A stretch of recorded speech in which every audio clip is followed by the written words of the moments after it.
Visa 100% stop করুন, visa দেওয়া বন্ধ করুন। অন্যের জন্য ফাঁদ পেতে সেই ফাঁদে নিজেই পড়েছে ভারত।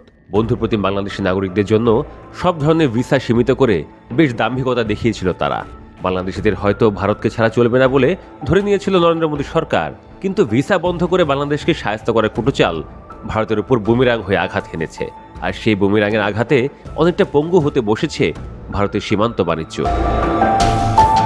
উদীয়মান রাজনীতিবিদ শরীফ ওসমান হাদিকে গুলি করে হত্যার ঘটনায় ভারত ও বাংলাদেশের মধ্যে নতুন করে টানাপোড়েন শুরু হয়েছে। আর এতে জীবন ও জীবিকা নিয়ে দেশ অনিশ্চয়তার মধ্যে পড়েছেন কোচবিহারের চাংড়াবান্ধা স্থলবন্দরের ব্যবসায়ীরা। কারণ ভারত বাংলাদেশের যাতায়াতকারীদের জন্য তাদের কেউ কেউ গাড়ির টিকিট কেটে দিতেন, কেউ আবার গাড়িতে চাপিয়ে তাদের ভারতের নির্দিষ্ট গন্তব্যে পৌঁছে দিতেন, সেখান থেকে তারা কমিশন পেতেন।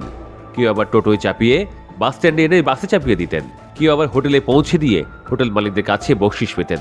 এভাবেই চলতো তাদের রোজগার।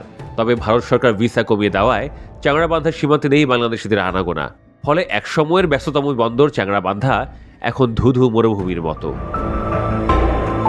ফলে কাজ হারিয়ে পথে বসার উপক্রম সীমান্তবর্তী এসব ভারতীয় লোকজনের।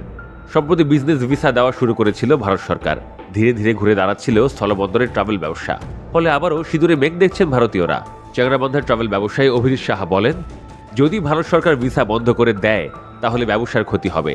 যাও কিছু মানুষ যাওয়া আসা করত সেটিও বন্ধ হয়ে যাবে। একই সুর গাড়ি ব্যবসায়ী আব্দুল তাহেরের গলায়।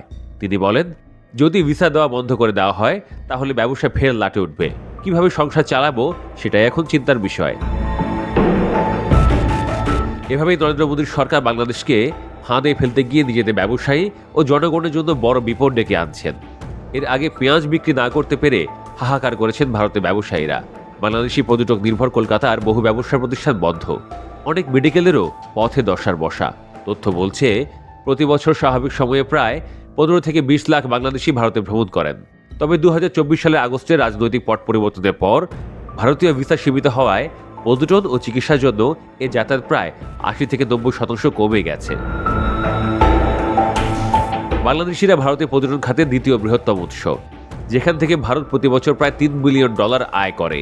তবে বর্তমান অচলাবস্থায় ভারত বিশাল এই আয়ের সুযোগ হারাচ্ছে। ফলে মুখ থুবড়ে পড়েছে ভারতের অর্থনীতি।